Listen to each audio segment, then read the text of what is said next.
কোনো আছে, তাদের এখান থেকে পরিষ্কার চিত্র পাঠানো হয়েছে, যারা এখান থেকে যারা আধিকারিক ছিলেন, যে এই সমস্ত ভোটারের নাম ভোটার লিস্টে থাকতে পারে। কিন্তু কোনো একটা কারণ দর্শিয়ে কেন্দ্রীয় রাজ্য নির্বাচন কমিশন এই ভোটারগুলোকে অ্যাডজুডিকশনের জায়গায় রেখেছেন। আমরা সেটা ওনাকে বললাম, আমাদের যে মূল দাবি, আমরা যে বিষয় নিয়ে কথা বলতে গিয়েছিলাম, যে 2002 সালে যে সমস্ত ভোটারের নাম ছিল বা যারা লিঙ্ক দিতে পেরেছে, যাদের ম্যাপিং হয়েছে, তাদের ইমিডিয়েট ভোটার তালিকায়, চূড়ান্ত ভোটার তালিকায় নাম প্রকাশ করতে হবে। উনি বলেছেন যে আপনারা এটা পাঠালেন, আমি ঊর্ধ্বতন কর্তৃপক্ষের কাছে এটা পাঠিয়ে দেব। আমরা বলেছি যে আমরা আশঙ্কা প্রকাশ করছি যে গোটা রাজ্যে 60 লক্ষ ভোটারের নাম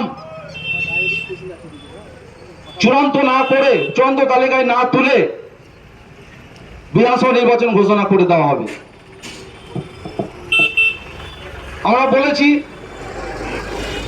যে গোটা রাজ্যে যে 60 লক্ষ ভোটার এবং আমাদের 64 মুর্শিদাবাদ বিধানসভায় 70,000-এর বেশি ভোটার আছে, তাদের চূড়ান্ত তালিকায় নাম না তোলা পর্যন্ত বিধানসভা নির্বাচন ঘোষণা করা যাবে না।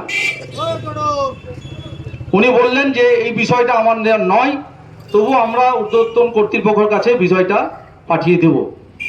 আমরা ওনার কাছে একটা দাবি রেখেছি যে যে সমস্ত ভোটার আজকে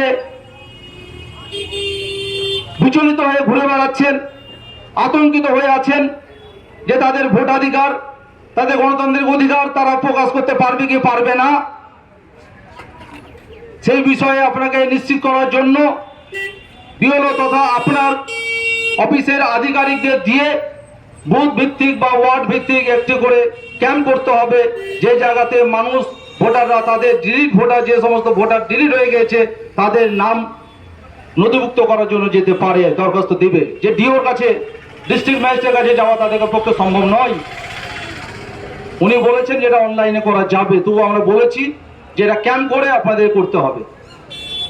স্থায়ীভাবে আমরা লক্ষ্য করেছি যে আমরা বলেছি না যে আপনারা যে হিয়ারিং এর নাম করে হাজার হাজার ভোটারকে ডেকে নিয়ে Lalbagh Netaji college, BDO office, Singhi high school, SDO অফিসে যে ডেকে তাদেরকে প্রতিদিন লাইনে দাঁড় করিয়ে যে হিয়ারিং এর নামে কাগজ জমা নিয়েছেন, তার ফলে যে ভোটারের মধ্যে যে আতঙ্ক সৃষ্টি হয়েছে তাদের নাম না আসার ফলে, তাহলে সেই সময় সেটা না করে বিওলার মাধ্যমে কাগজগুলো জমা নিয়ে আজকে সেই জাস্টিসদের মাধ্যমে যদি বিচার হতো, তাহলে হয়তো এই ফল প্রকাশটা এত তাড়াতাড়ি করা যেত না।